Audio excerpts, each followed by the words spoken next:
এবারের আইপিএল শুরুর আগেই ফের তাসকিনকে নিয়ে গুঞ্জন। তাসকিন নিজেই জানিয়েছেন লখনৌ সুপার জায়ান্টসের অংশ হয়ে থাকা শ্রীধরন শ্রীরাম নিজেই যোগাযোগ করেছেন বাংলাদেশি এই পেসারের সঙ্গে। লখনৌ পেস আক্রমণের ভঙ্গুর দশাতেই তাসকিনের দিকে নজর তাদের।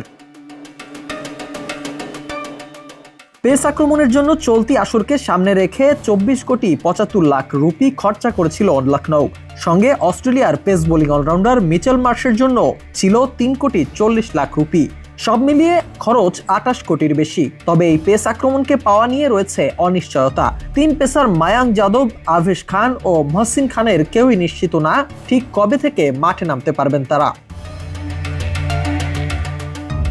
তাসকিনকে সরাসরি খেলার প্রস্তাব দেয়নি দলটি। তাদের স্কোয়াডের একাধিক পেসার চোটে পড়েছেন, তাই সেই পেসারদের পাওয়া নিয়ে শঙ্কা তৈরি হয়েছে। যদি শেষ পর্যন্ত ব্যাকআপ পেসার প্রয়োজন হয় তাহলে তাসকিনকে দলে ফেরাতে পারে এই ফ্র্যাঞ্চাইজি। যদিও আইপিএল এর নিয়ম এই ক্ষেত্রে তাসকিনের জন্য কিছুটা দুশ্চিন্তার হতে পারে। সবার আগে এটি নিশ্চিত করতে হবে লখনৌ মায়াঙ্ক, আভেশ এবং মহসিনের অন্তত একজন পুরো মৌসুমের জন্যই ছিটকে গিয়েছেন, আর সেটা হতে হবে দলের 12তম ম্যাচের আগেই।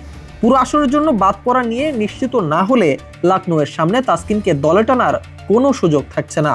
আর বিসিবির পক্ষ থেকে নিশ্চিত করতে হবে তাসকিন যদি যোগ দেন সেক্ষেত্রে আসরের শেষ পর্যন্ত তাকে অনাপত্তি বা এনওসি দেয়া হবে। তবে লখনৌ দলে ইনজুরি আক্রান্ত তিন পেসারই ভারতীয় হওয়ার সুবাদে নিলামে থাকা দেশি বোলারদের আগে বিবেচনা করতে হবে দলটিকে। সেখানে সম্ভব হলেই কেবল তাসকিনে মনোযোগ ফেরাতে পারবে লখনৌ সুপার জায়ান্টস।